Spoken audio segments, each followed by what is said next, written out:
In this getting started video, I'm gonna give you a little background on learning Russian language. Some people say that Russian language can be hard to learn. This is not true. Learning Russian is no harder than learning any other language. In fact, there are many things that make Russian easier to learn. The first thing is that learning alphabet is equivalent to learning reading. Russian alphabet consists of 33 letters divided into 10 vowels, 21 consonants, and 2 letters that do not designate any sound. I know, there are 7 more letters than in English alphabet, but once you learn the alphabet, you can pronounce almost all words quite accurately. Let's look at some examples, but first, assume that I have a beginner's level in English and I just started learning English alphabet. So I see this word. I have no idea how am I gonna read it, but I try based on the letters I memorized. I know that the first letter is C and the second one is H, so combining them together, I would read this word as character. I know, you'd probably be laughing, because this is plain wrong. Now let's look at this word's equivalent in Russian. I know based on the alphabet that the first letter is read as H, and I would read this word as характер. Характер. If the word starts with H, it is read as H.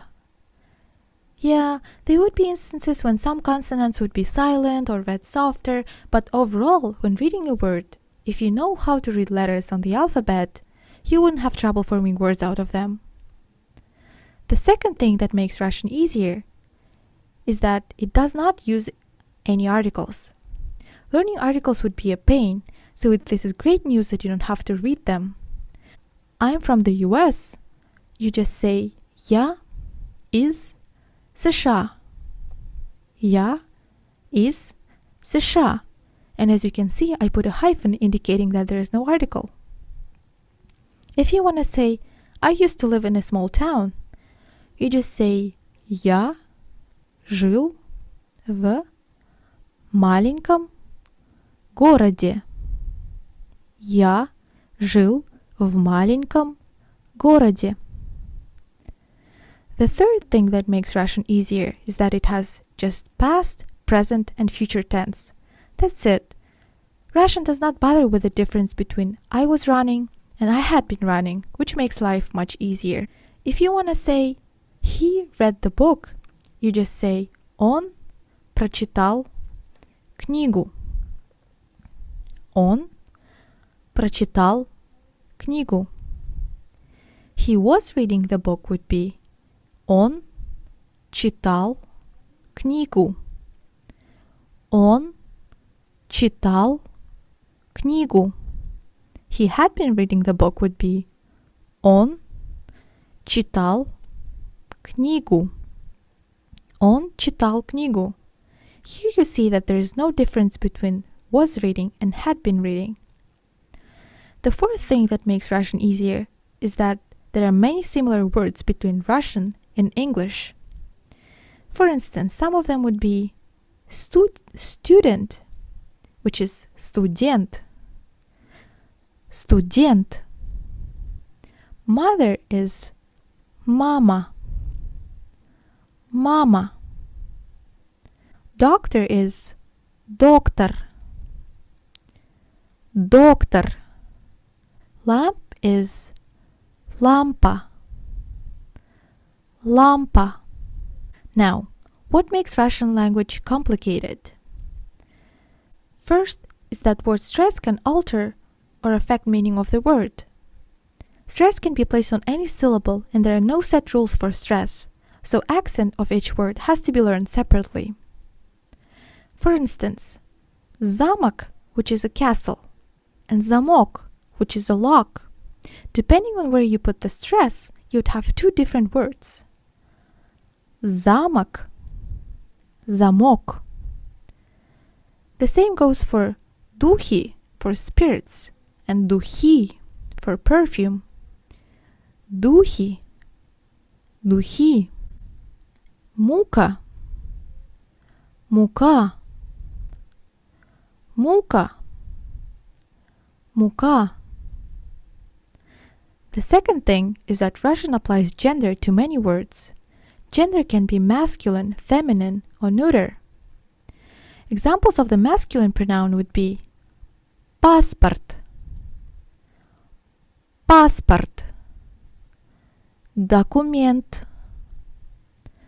документ. Some of the examples of feminine pronoun would be газета, газета, Россия, Россия. The neuter nouns would be здание, здание, письмо, письмо. I will not explain why a certain word is masculine, feminine, or neuter. I don't want to make this video too complicated, and instead I'll have a separate video on gender in Russian language. The third thing is that Russian language uses the case system. There are 6 cases ranging from the nominative to the prepositional case. This table might seem terrifying. I'm not going to put any examples here, but I'll explain cases in a separate video. The fourth thing is vowel pronunciation. In Russian, there are 5 vowel pairs: a, ya, e, ye, o, yo, I, u, you. Sometimes some of the vowels are not read as you see them in a word. Let's look at some examples. The word большой is never read this way. People would usually pronounce it as большой, большой. The word хорошо is usually pronounced as хорошо, хорошо. The same goes to окно, which is usually pronounced as окно, окно. And finally, there's this distinction between the pronouns ты and вы, which in English indicate just one pronoun called you. The choice of the pronoun is usually defined by the status of the person you're talking to. If you don't know the person too much, he's older than you communicate with him formally or just want to show him your respect, then you'd address this person with вы. And if you're speaking to your friend or a child, then it's okay to use ты. Let's summarize. In this video, we looked at some peculiarities of Russian language that makes it easier to learn, as well as some challenging aspects of Russian language which I'll talk about in a later video. Thank you for watching.